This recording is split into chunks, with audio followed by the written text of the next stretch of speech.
critique of infrastructural ideologies, multiscalar approach, mainly to have the opportunity to talk to you not just about the theoretical framework, but also about what the critical infrastructure lab researchers actually look at, and to present our findings and also our policy interventions. I guess the main point that I'd like to put across today is that there is a connection between theoretical frameworks, how we approach our topics, and the outcomes, the practical consequences of our research. And that is important because a lot of critical research, even in science and technology studies, where a political consciousness is kind of part of the ethos of the discipline, a lot of the research stops with what importance to call the sociology of fatalism. So explaining to the subjugated people why they are subjugated. And such a sociology cannot really contribute effectively to liberation, to change the situation. So we are trying to propose an approach, but also enabled by this approach a practice that connects research with work in policy, work with civil society and social movements. Yeah, so Luke already introduced me. I'm one of the three co-principal investigators of the Critical Infrastructure Lab. I will explain the setup a bit in a moment. I have been working at the University of Amsterdam, and this is where the Critical Infrastructure Lab started. And from next year, I'm moving to Utrecht University to be assistant professor there. And so we are extending the lab to another university next year, as we extended it from the media department to reach European studies, where one of my colleagues that you can see here, Niels ten Uber, was appointed assistant professor in European studies. So we are quickly expanding lab that started at the beginning of this year. The third person that you can see on the podium of the University of Amsterdam in this photo is Fika Jansen, and together we are the three co-principal investigators of the lab. So how this works is that we are studying digital infrastructures through three different lenses: standards, environment, and geopolitics. I lead the standards track, Fika Jansen leads the environment track, and Niels ten Uber leads the geopolitics track. And of course, then we always have to add that whatever interesting happens inside the lab is through the combination of these different lenses, and our work is closely intertwined with each other. So, for instance, I will present some of Fika's work today. I could also talk about the lab as an infrastructure in itself, but I will spare you all the greasy details of building an organization with open source software and with horizontal structure. The one thing that I wanted to point out is that we are not just criticizing power structures, but we also intentionally set up the lab in this way that there are three co-principal investigators, none of whom are big professors at the university, in order to challenge the individuation of academic knowledge production, and to be able to work as a collective. One of the so the three goals of the lab is to produce, of course, a solid body of research around these three topics. And as I said, to produce actionable policy recommendations from that research. But the third goal of the lab is to build a community around these topics. And this is why we also have, at the moment, 5 research fellows. And we are also organizing 2 reading groups, one on environment and one on infrastructures, that you can also join through Zoom. They are an accountability structure that where we don't expect everybody who comes to the reading group to have read all the text, so you don't have to be afraid of it. But it is actually a very good way to keep reading and discussing these topics, and it is one of the ways in which this community around the lab comes together. So we do probably too much work in a lot of different areas, but in terms of the focus, I can shortly say that I'm focusing on studying 5G networks. NIST where focus is on studying national internet initiatives, and FICAS is engaged with data centers. So within these 3 case studies, we also have this analytical grid, where we look at the phenomena on the scale of the life world, on the scale of the region, so in terms of urban conflicts or how the rural is constructed by digital infrastructures, and also on a geopolitical scale. And one of the undercurrents of my presentation today is that the social conflicts around infrastructures are produced at the intersection of these scales. The second principle that we try to bring to our work is to look at the 3 different steps in the innovation pipeline, so standardization, implementation, and deployment. That is because there are a lot of studies, for instance, in internet governance of how standardization leads to power structures, but actually what we learned from, for instance, doing infrastructure walks with people on the street is that there are many different configurations that are possible based on the standards of communication protocols. So the actual impact in a real-life situation depends also on the standardization, also on the implementation, and also on the deployment of these technologies. And the last principle is that we approach topics first starting with the contestation of the infrastructures. And after we looked at how infrastructures are contested, we try to formulate a critical approach, and from this critical approach produce the concrete utopias on which the policy recommendations are based. This doesn't mean that we are simply amplifying the voices of people who resist infrastructures. In fact, most of the time we have critiques of people, even of the people who resist the infrastructures. And of course, this critique is also something that we try to bring to these movements as a productive intervention. So my presentation is basically in 2 parts. First, I will talk about the theoretical framework of infrastructural ideologies, and second, I will try to show how this theoretical framework is applied in our research and policy work. So why infrastructural ideologies?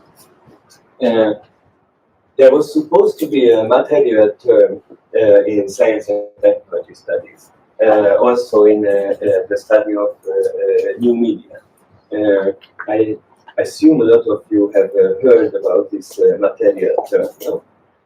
But then I also went to the Forest conference where I met Luke for the first time in person, and looking through the program, I found that still most of the titles of the presentations contain socio-technical imaginaries, or people study metaphors. In the reading group, we have many very interesting books, but also often focused on the discourses around technologies. One of the most interesting proposals in this area was Moscow's technological sublime that I chose to highlight here. But the problem is that this is still based on the thinking of not the material turn, but the previous turn that happened, let's say, in the 1980s, 1990s, which was called the cultural turn, where the idea was that everything can be subsumed under the symbolic order, and with the theory of communication, we can explain all the different phenomena that we encounter.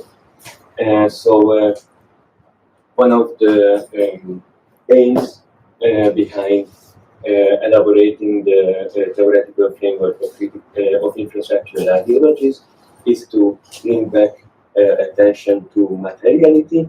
And of course, this is not a very original idea. In fact, I'm also studying the long-term trajectory of science and technology studies as a discipline. And anybody who looks at that sees that, let's say, every 10 years, there has to be a new Protestant movement who says that we have to take the book and we have to read it ourselves because the Catholic Church have abstracted the original teaching, and we have lost this connection to the materiality. So this is just a continuation of a struggle that have been waged by a previous generation of researchers. So apart from questions of materiality that I will come back to, infrastructural ideologies also offers, of course, many concepts, because we have the opportunity to draw on a long line of work, mostly by Marxian scholars and critics, activists, and politicians, who worked on ideology criticism as a theory, mostly focusing on consciousness as a kind of, well, for instance, class consciousness as a kind of situated knowledge, so producing truths not from the point of view of, let's say, Comtean objectivity, but from the point of view of a particular group that we want to be in solidarity with. And of course, Lukács writes about the consciousness of the working class. So this was the basis at that time. So we get theories of reification, interpellation. Althusser studied how subjects are produced through ideology, and even at the moment of Althusser, for instance, he took the role of institutions, but also the concrete architectures that shape power relations. So there was, from the beginning in the theories of ideology, an attention to social practice, but also the physical constraints that are put, for instance, on bodies in order to produce particular subjects. Antonio Gramsci theorized cultural hegemony, and this is also something that we can learn a lot from. And the theories of ideologies met with the study of new media in the work of Alexander Galloway, that was also in dialogue with Ben Wing-Chun in response to Galloway's book of the interface. So we can use these two different literature infrastructure studies, and criticism of ideology from Marxian scholars, in order to produce not just a critical perspective, but a concrete utopias that can go beyond the critique, beyond the sociology of capitalism. I've put up this the cover of this book from I guess 1978, just to show that I believe this is more or less the moment where the elaboration of ideologies in the literature kind of stalled, and how far they got was to look at, for instance, the school not just as an institution, or the prison not just as an institution, but also a particular architectural space. In the work, of course, Michel Foucault's panopticon example is the most famous of this line of work, as something that produces particular subjects in a partial way in order to serve particular interests. But apart from a few works like this one, the role of technology was never elaborated properly within the discussions around ideologies. So this is the thread, this is the moment where we can pick up the thread of this literature and make the connections with another long line of works which are on infrastructure. I will not present you infrastructure studies as a discipline because of the topic of the symposium. I assume that most of you are familiar with that line of work. So, especially if we contrast infrastructural ideologies with approaching the topic as from the point of view of socio-technical material, socio-technical imaginaries alone, we can see that if we look at something as an infrastructural ideology, there are many more. There are a host of questions that come up that we can use in our research and which orient to us towards attention to the materiality of the medium. I'd like to pick out from this list the fact that, of course, media studies has always said that medium structures space and time in particular ways. So we talked about space and time compression in the work of Manuel Castells, who integrated this new media perspective into urban geography and then in the sociology of network societies. But also, for instance, in German media theory, in the work of Hitler, who talks about the micro-temporalities of processors. And we could go on and on and on.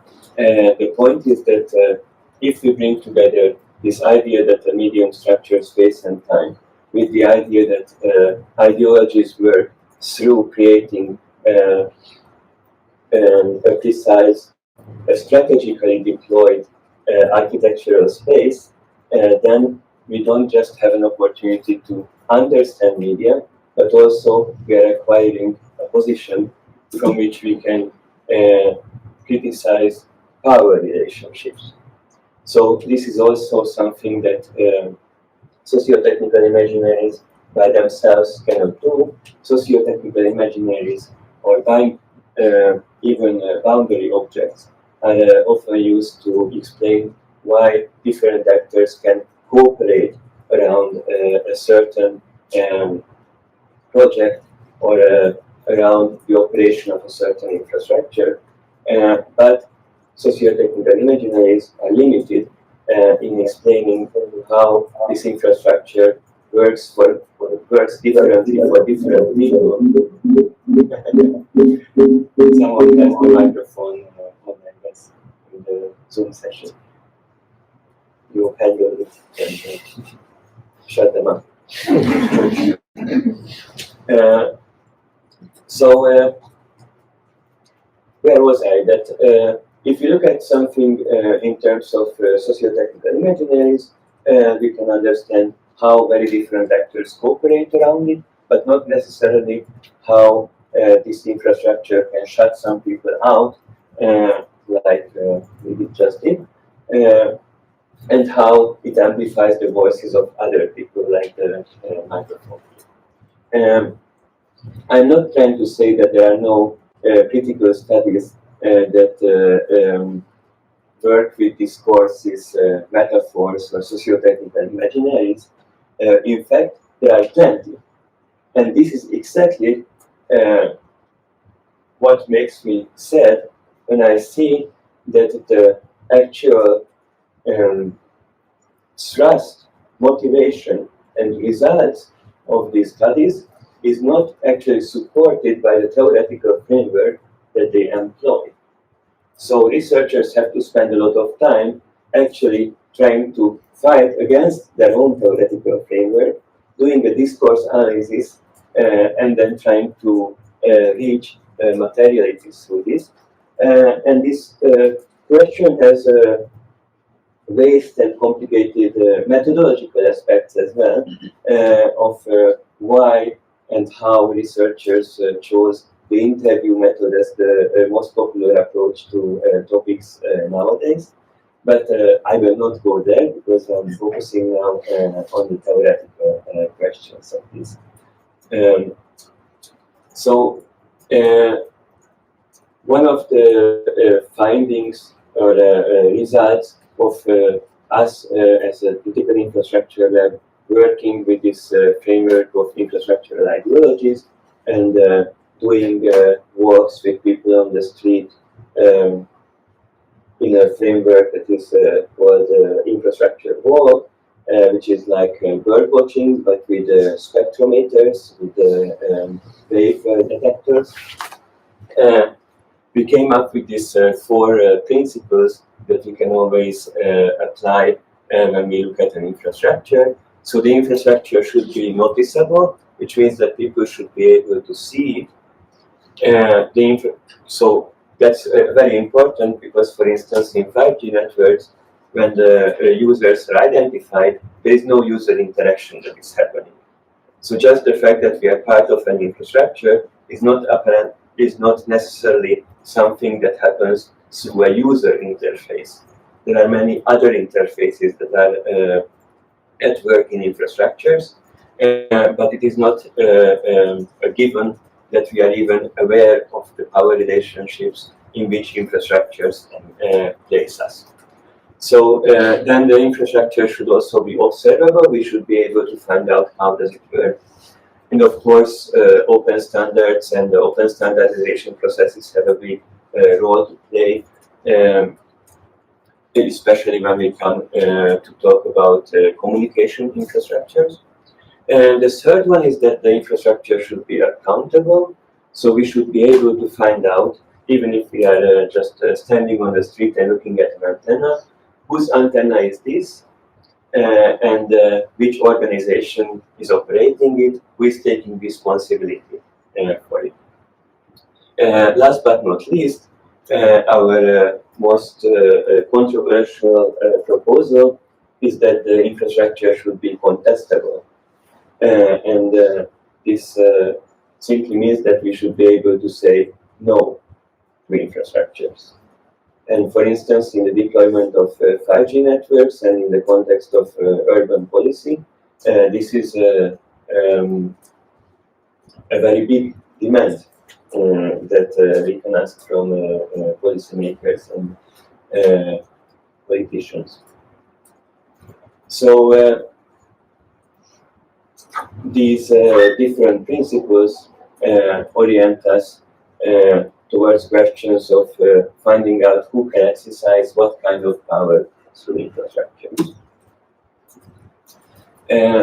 Now, I was trying to convince you that this is the most suitable theoretical framework for critical studies that produce policy recommendations, but I didn't really tell you what is the theoretical framework of critical infrastructural ideologies.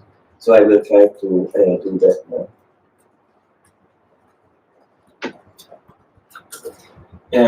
This is a very complicated sentence. It's my thesis sentence, so I broke it down into different points, and I'm trying to explain why I think each of these points is important. So infrastructural ideologies allow us to study and critique the co-production of political subjects and technological sovereignty. So we have a lot of concepts here that has to do with power, and this is the way in which we can place not just the infrastructure but its users in power relationships between them. This happens in the framework of second, flexible, liquid modernity. So I'm drawing on another strand of literature in sociology here, where the gist of the argument, for instance, from Ulrich Beck in Risk Societies, is that the first modernity dealt with the question of humanity trying to transform nature into a form that is useful for humanity, while the second modernity is about humanity trying to deal with the consequences of having transformed nature into a form that was thought at that time to be useful for humanity. Which means that in second modernity, we are not dealing with the question of nature per se. We are dealing with technology as grounding our mediated relationship to nature, but also we are dealing with the technologies that we have already installed that became the infrastructures of our lives. So when we ask the question of infrastructure, the question of technology, we are not just asking that because we are interested in this and not ice cream or donuts, but we are asking it because this is the question of our times, how we mediate our relationship to the world through infrastructures. I also find it important to mention media and control infrastructures together, because also what we see in 5G networks is that these are not simply communication networks as they were before. So when the telegraph was just about connecting two persons, and there was little automation in the middle, a lot of what 5G networks do is to connect machines to each other. So for instance, the management of a prison, opening and closing the doors at particular times, is not something that we have in mind when we say communication infrastructure. And I think that's also a paradigmatic change in the kind of objects that media studies have been looking at for decades, that these objects are more and more about machinic communication. Which doesn't mean that we should forget about the production of political subjects and technological sovereignty. It just means that if we say media and control infrastructures, we can keep in mind that a lot of this infrastructure is actually connecting machines instead of connecting people. I already explained why I think the structuration of space and time is an important component of how power is exercised through infrastructures. So I will just say that the distribution of power is something that is also very easy to see if we approach a topic through infrastructural ideologies theoretical framework, because there is always the assumption that in an ideology there is something that users experience, there is something that as an imaginary is constructed around the technology, but this doesn't grasp the actual political consequences of that infrastructure. So actually I can show it on this slide. So infrastructures, of course, what we know from infrastructure studies, always work in a dialectic between visibility and invisibility. And the theory of ideology gives us a way to conceptualize this front story and back story behind the infrastructures, and allows us to ask whether the socio-technical imaginaries correspond to the material configurations of the medium. What is the interaction there? So while socio-technical imaginaries is not a bad concept, it allows to do certain things, but what we can do more with infrastructural ideologies is to explain how these socio-technical imaginaries are strategically deployed by particular actors to serve partial interests. So I will just pick out two different strands of two different case studies that we are working on. This is 5G networks and data centers, and I will talk a bit more about 5G networks because this is where I am mainly involved. So we have a very simple approach to studying new technical objects. In order to study them, first we have to build them because we're interested in the material configurations, so we have to be get acquainted with the technology. So one of my projects is to build an experimental network setup that allows the parallel operation of 5G networks.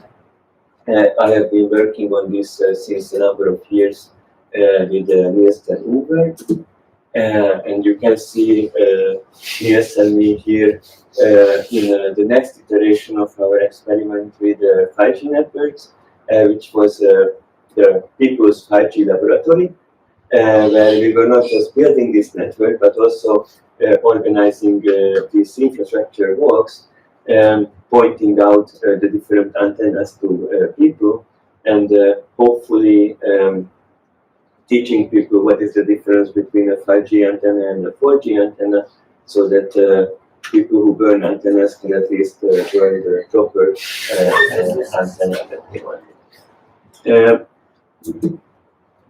This work allowed us, who usually studied standardization processes, or I studied hacker communities, hacker scenes for 20 years. So it allowed us to really engage with the everyday consequences of these networks, and also how they pertain to particular publics. The result of that of this cycle was an interactive robotic sculpture that we call Krabi, that we created in collaboration with research with an artist collective in Berlin and a critical engineering working group. And this sculpture rotates around and tries to find people in the vicinity, and then focus all the antennas on that person. And we spent a lot of time trying to translate our research, and we had to pick some focus. So we concentrated on this question of beamforming. That is one of the new techniques that is introduced in 5G networks, which is about directing the waves to a particular point. And there are many different consequences of this. But for instance, one is that the network knows with decimeter precision where the mobile phone is that the network is, that the antenna is serving. And of course, this has implications for privacy that we think are much more important than what conspiracy theories focus on. We're also interested in antennas, but they are interested in the new frequencies and the health effects of the new frequencies.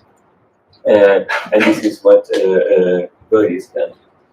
So it was also a way to engage with the conspiracy theory communities that we also studied in terms of the implementation on social media and in terms of who is burning 5G mass for what reasons.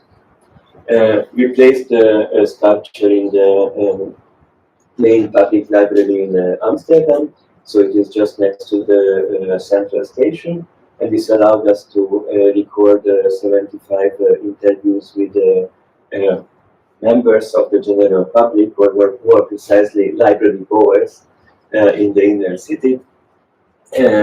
And this was another way to learn what people want from infrastructures, but also to critically reflect on what we think is the public interest to advance in this telecommunication space. So how 5G networks are contested? I already mentioned that the main popular criticism of skeptics towards 5G networks is about the electromagnetic field and the electromagnetic radiation that comes from communication networks. This goes back to a long tradition that started with the electricity cables, actually. But then conspiracy theories have seized on this and produced what we think is the only really effective and complete socio-technical imaginary around 5G networks during the pandemic, and spread this misinformation. At the same time, activists from these and also other more conventional social movements have been burning mobile phone masts, and this problem has been discussed on the level of the European Union, but also on the level of the industrial consortia of telecommunications companies. In the meantime, surprisingly, governments who have invested a lot in arguing that 5G networks are the future that will bring us modernity have also started to criticize 5G networks and contest them as infrastructures. So they placed economic sanctions on Huawei, first with this idea that Huawei networks that are made in China contain backdoors and are not safe and an issue of national security. But nobody could, this is exactly the same kind of national security as what brought us the weapons of mass destruction that still we haven't seen, but which justify the invasion of Iraq. So we actually studied the standardization of 5G, and what Niels and the colleague found is that it is in fact the Western secret services that are requesting the features that can be considered backdoor in the 5G standards, and Chinese vendors are very happy to implement whichever the Western powers want in order to ensure the compatibility of these networks with each other. So this is how 5G networks have been contested, and why. So we started with this this notion, and we tried to reconstruct this idea of smartness as a force that acts in the world, and we concluded that what we are actually seeing in the case of 5G networks is the breakdown of the infrastructural ideology of smartness. So neither the Chinese state that uses 5G networks as a kind of bid for geopolitical hegemony, nor the companies that stake their financial future on the innovations of 5G networks were able to articulate strategically a complete and functional socio-technical imaginary around these networks. So the fact that the Western countries, the poor economies of the West, have put sanctions on Huawei is actually a sign that the socio-technical imaginary have broken down. It didn't work as intended. And in this moment, we can always make the contrast with the early internet, where all kinds of power differences were theorized with the framework of the digital divide, and there were virtually no country that resisted, contested the deployment of internet infrastructure, because there was this idea, this socio-technical imaginary of the information superhighway, that actually justified why the internet is good for everybody. In the same way that the highway building gets state subsidies, and it is resulting in a highway that everybody can use, and that becomes important for individuals and corporations at the same time. This metaphor actually enabled, underpinned what the internet did.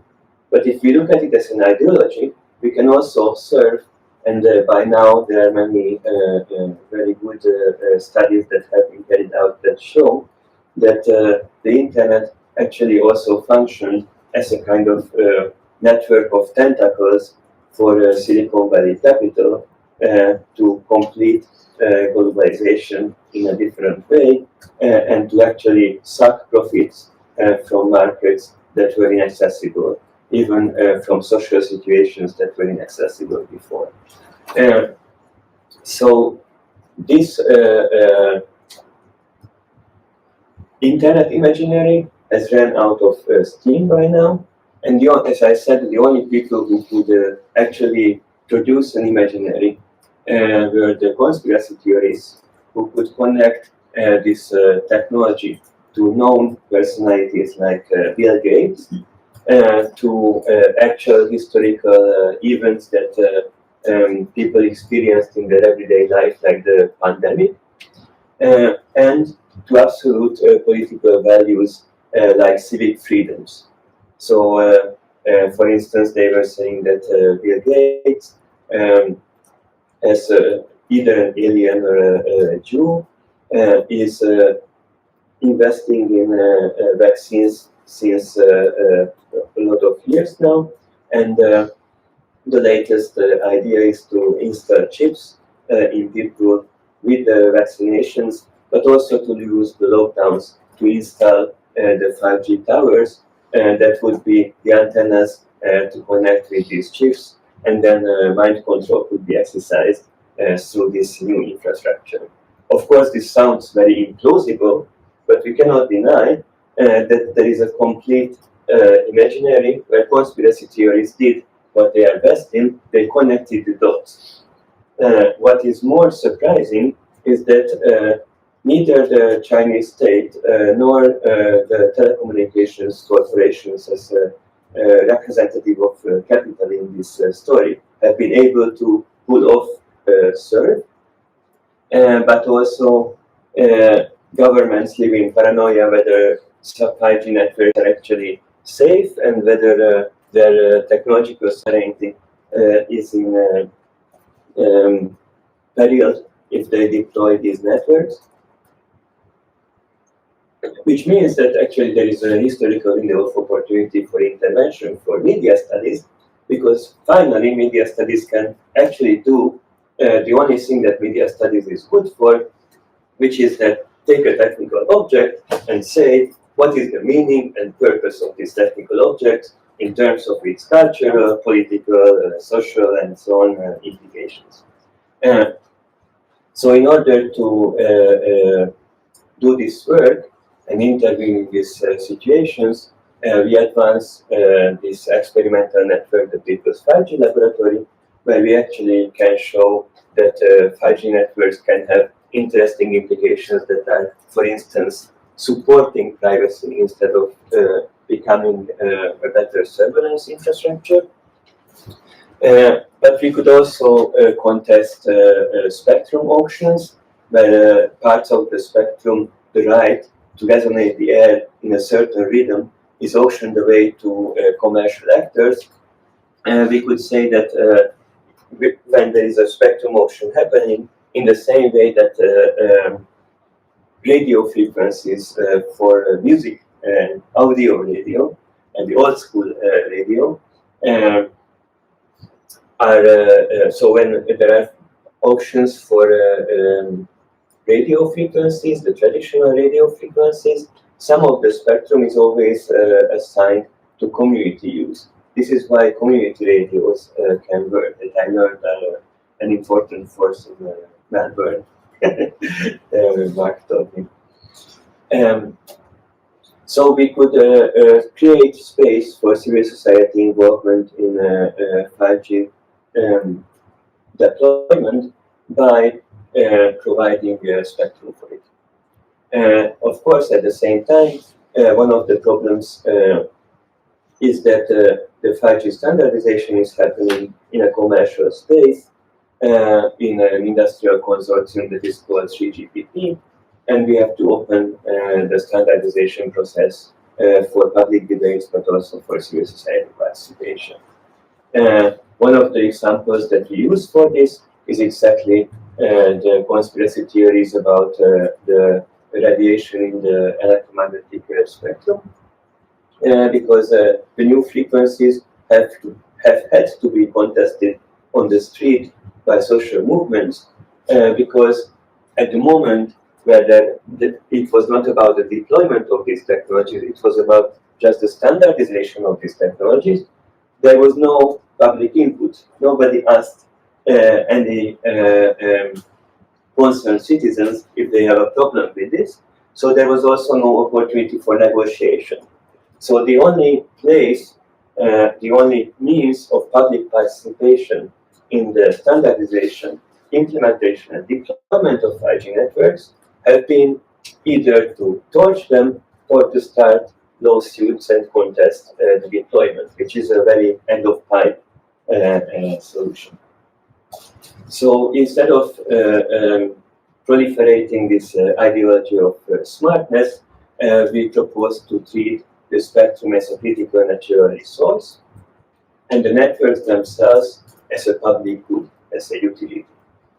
And with this, we can turn around the ideology of smartness that is, as I argue anyway, is breaking down, and propose a different way of seeing these networks. So if we look at the contestation of data centers, we see that they are also contested by social movements.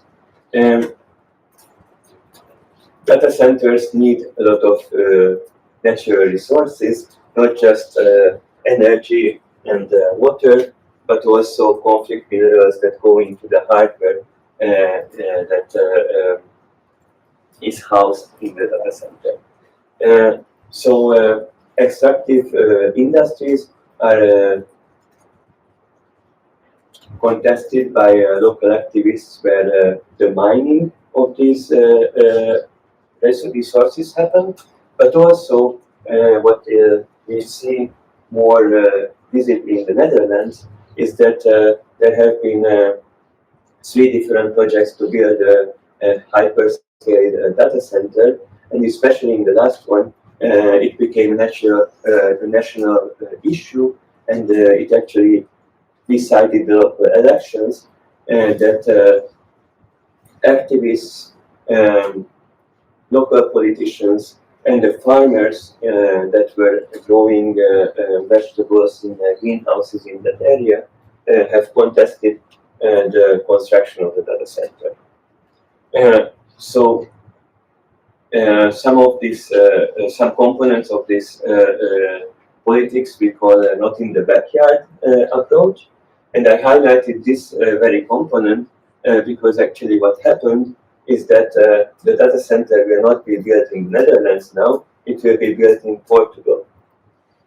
For the reason that in Portugal there are less social movements and politicians and a weaker regulatory regime. So the data center can be built facing less opposition. And this harks back to the so-called waste heaven hypothesis, and that the negative consequences of technological development, for instance, electronic waste, accumulates within the territory of the Earth in the places that have the weakest environmental regulations. Why is this important for this perspective of looking at problems at different scales?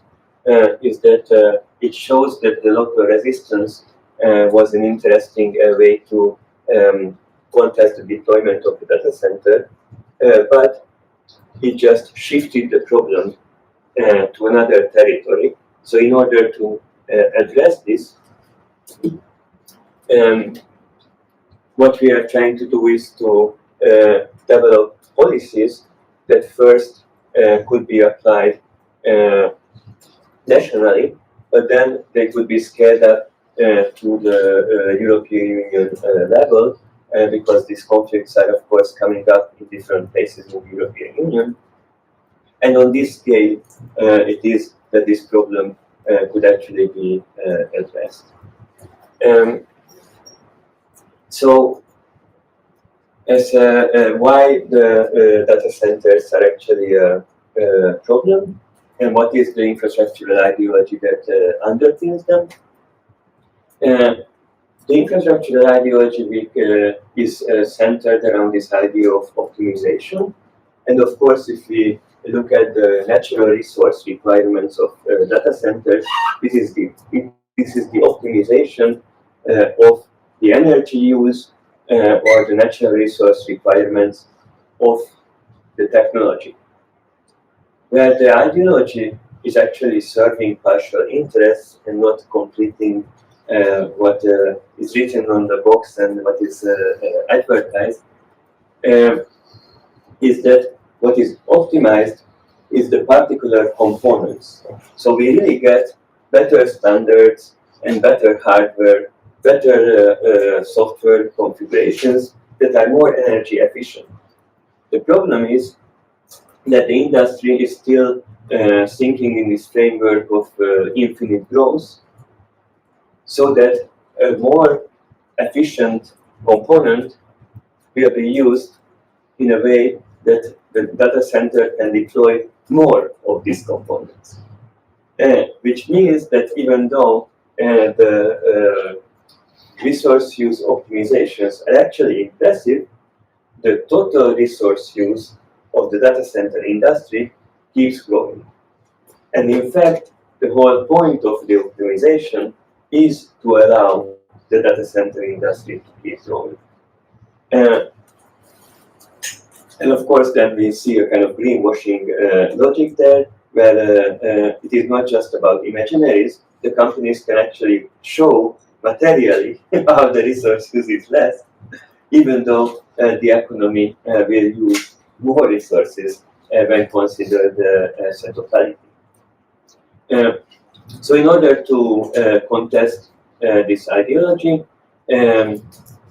FICE proposed the constraints of or the ideas of limits and reduction, and we arrived to this idea of treating data as a kind of waste and taking a waste management approach, where the first idea would be to consider what happens if we delete half of the data in data centers, which is so this would be an underpinning of the data center policy, to categorize data centers and data itself according to which is actually the critical, what is actually the critical infrastructure there, and what is actually the critical data, and what is the data that we don't need, and what are the data centers that, for instance, doesn't need to be always on.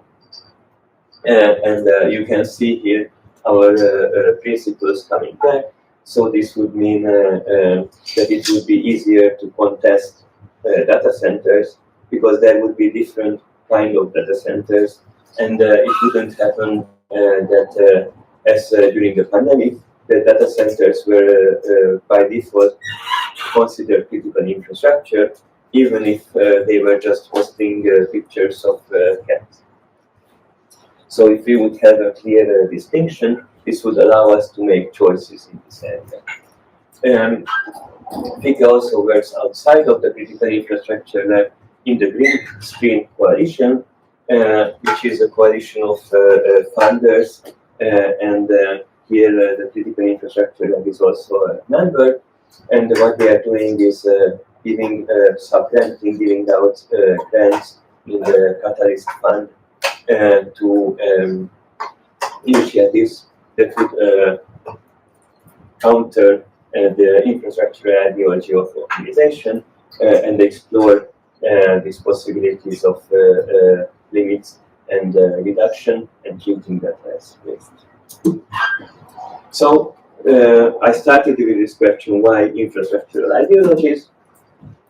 So I just want to say that what this theoretical framework allowed us to do is to look at the materiality of the medium in addition to the symbolic order that surrounds it, but also to produce what Friedrich Jameson calls cognitive maps of how infrastructures serve partial interests and how they are, of course, legitimized by making universal claims, and then to develop concrete utopias that are not speculative in the today's fashion, but are based on thinking and experimenting on the level of the material, engaging with these infrastructures on the level of the street,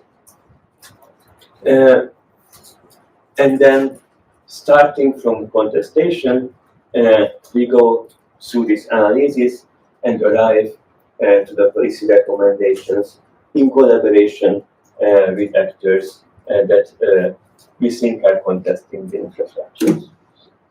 So that's all. I don't have a big conclusion. I just want to put this one sentence here, that the contestations of infrastructural power should traverse spatial dimensions. And why I think I already managed to explain how this works with the data centers, that contesting the data center locally will just shift the problem to another place. So we have to see what is the appropriate level and how, on what level it is worse and effective to contest an infrastructure, and how the transformation of the infrastructure could happen on another level. I also mentioned that in the case of 5G networks, the problem with allocating new frequencies was already controversial for some social groups, but these social groups were not allowed to the table when it was about the global process of industrial standardization. They could only take part in this process when the deployment happened on the regional level, thereby creating urban conflicts. So that's all. Thank you very much.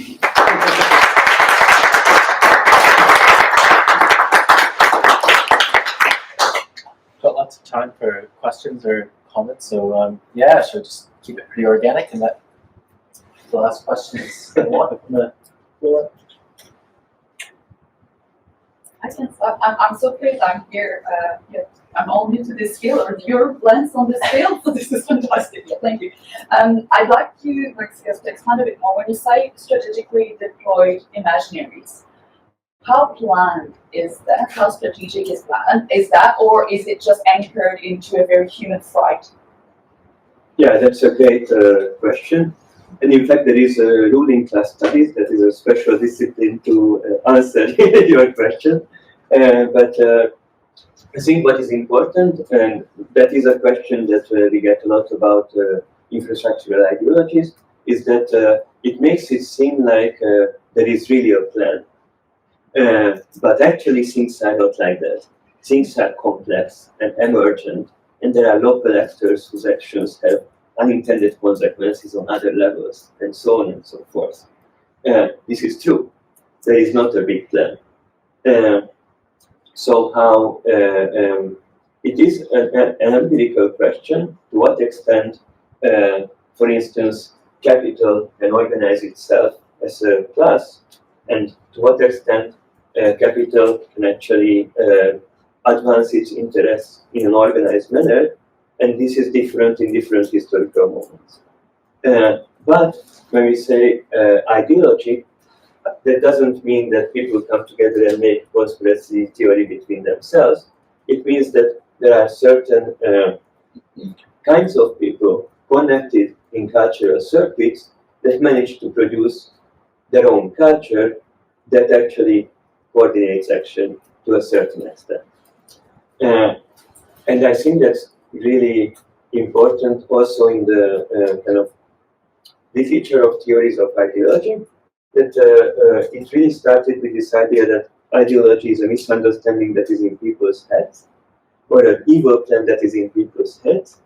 And quite quickly, theorists of ideology arrived to this conclusion that ideology is actually something that is cultural, which means that it is an interpersonal, ontologically it is an interpersonal entity. It is not tied to the individuality of particular persons. And of course, then the latest development where we are trying to connect ideology with infrastructure is that it is not just cultural in an undefined sense, but it's also very much tied to social practices, but also material configurations. So how the technology is designed can constrain and enable certain actions. And this is part of the ideological way of working with this technology. It can hide certain aspects of its operation and foreground others, for instance.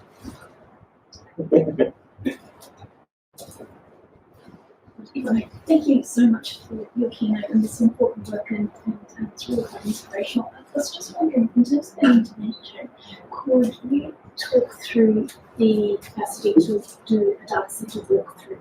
Was that impromptu or was it organised? Impromptu? So for example, as an intervention, was there something that was done where people would turn up and try to gain access, maybe by force as an intervention, or was it organised, so getting permissions, for example, meeting and reading, getting an understanding of how the data center works to share that information? Yeah, so I have to credit a student who just graduated and won an award for the thesis work, Yang Kong, who came with us on the first infrastructure walk and became inspired to do data center work. And it was she that explored this idea. And the first data center work was actually not about entering the data center, but to see the connection between the data center and the landscape. So how the data center fits into the landscape. And when she organized the second data center work, she was already well acquainted with the data centers in the science park. That is the territory of area of Amsterdam with the most data centers. And she found a data center that is actually a very key component of communication networks, digital networks in the Netherlands, and it is connected to the university. And it is operated on a kind of non-profit basis. And we found really amazing people there that started to engage with us on multiple different student-led projects. So now another student project is looking at the sensory ethnography of the data center.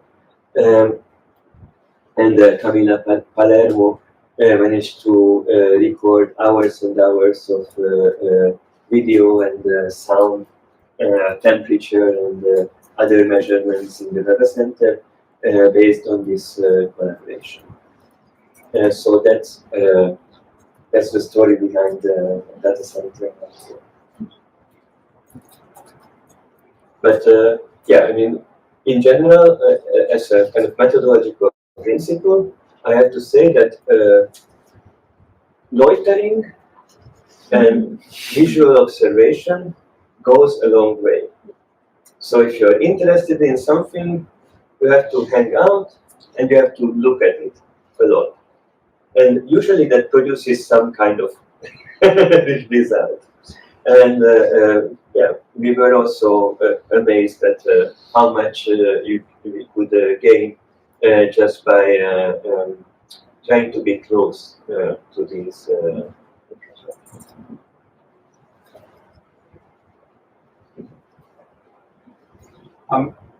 Early in the talk, you paired, which was great by the way, you paired political subjectivity, political subjects with technological sovereignty. And I was wondering what you meant by technological sovereignty. Great, thank you for asking this question. Yeah, so when ideologies theorize subject production, that's always, at least for me, that's always a question of if subjects are produced, of what they are the subjects of. And so technological sovereignty in the larger framework serves this purpose that the infrastructure interpellates users to become subjects of the infrastructure, in which they become part of this, let's say, technology infrastructure regime, and then they are subjects under a technological sovereignty. Because sovereignty is this power that is usually associated with the state, but for instance, Benjamin Bratton says that corporations can also have a form of sovereignty. But certainly it is about control over a specific territory, and we will see today how territories are complicated by digital networks, but definitely an infrastructure calls forth a certain territory that is inhabited by certain subjects, and the powers that are configured by this infrastructure we call technological sovereignty. Thanks. I think that's just a really interesting point, because I mean, as per the title, the common sovereigns, I mean that maybe there's dual modes there, and that there's some commonality between the subjects as well, right? And in terms of that territoriality, and then between that commonality, there's room, or I guess an envelope, to make things noticeable, observable, accountable, and you can contest because you've identified, in a way that's sovereign, right? And that is kind of like the common sovereign that we're, subjects of. Anyone? You can also say that sort of sovereign as a decoy use of the concept in terms of thinking about the fact that for indigenous people, sovereignty is not sort of manufactured, it's sort of always already there in some respects, in terms of that territory, but also deterritorialization at the same time. Mm.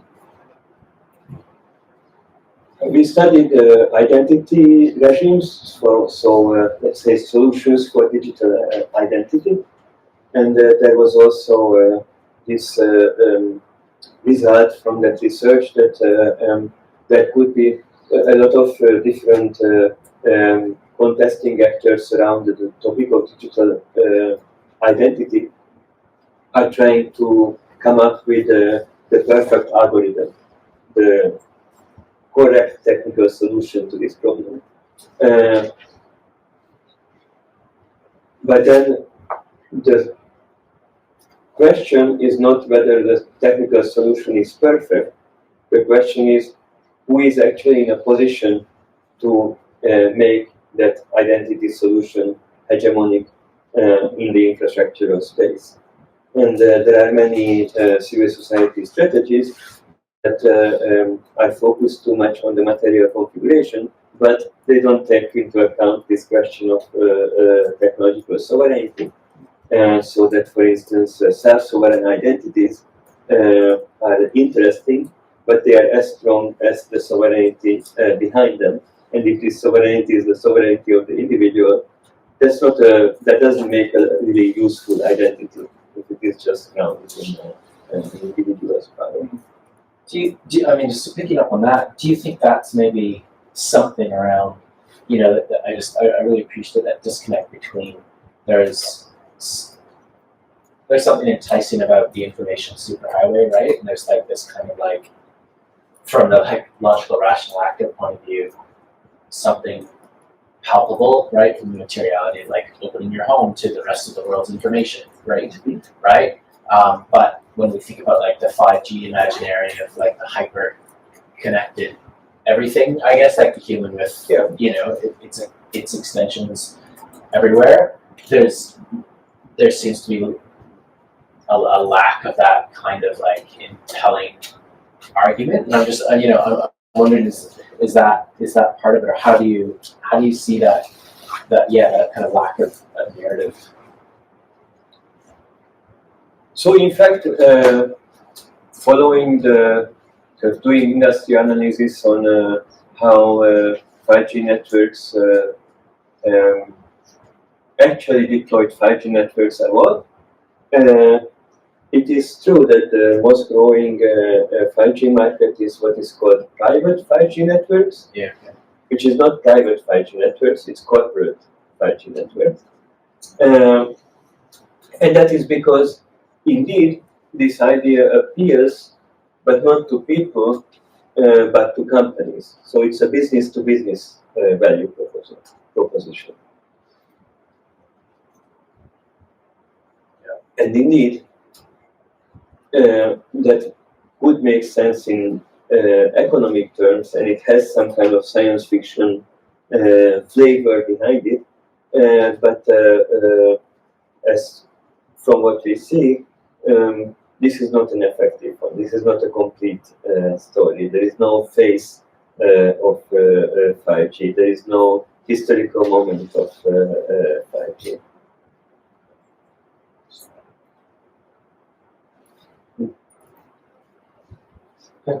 Just have a follow-up question in terms of the connection between data center and what you call the landscape. I was wondering how you conceptualize the connections between data center and the so-called landscape, which I assume would include the land resource and also, you know, the nature as well. So is it about destruction, or is it about coexistence, or is multiple forms of connection coexistence?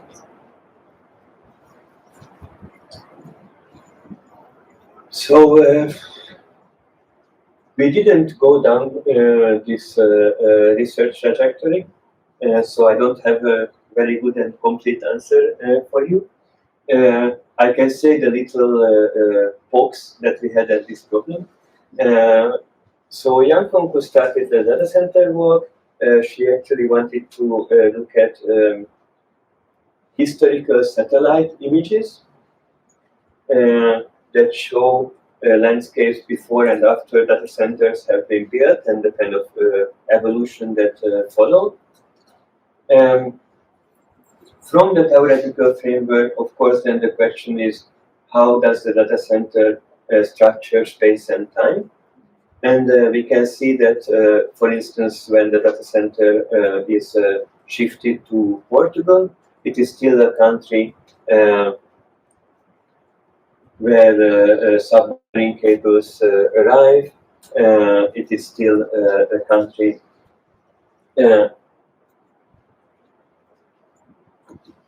in the west of Europe, so there is some kind of territory there where it doesn't matter if it is in the Netherlands or Portugal, but maybe it is not good if it is in Switzerland. But then what personally I am more interested in is how the data center produces the rural, because that's also a big rural 5G is also a kind of thing. but my impression is that where 5G is producing an urban territory, and the data center is producing a rural territory, and of course then there is an interdependency, and there is a metabolism that cuts through these two different territories. So that's as far as I got. But do you speak about data centers today? There is someone that should present on data centers today, no? I'll talk a little bit about this. You will do that? Thank you. So you, I hope that will continue this line of elaboration. Well, thank you very much. Oh, one more. Sorry. Sorry. No, go ahead. I'm just really interested in that last point, talking about how data centers produce the rural. Just expand on it. Slightly. Yes, but maybe in the day. No problem. All right. Well, with that, excuse me.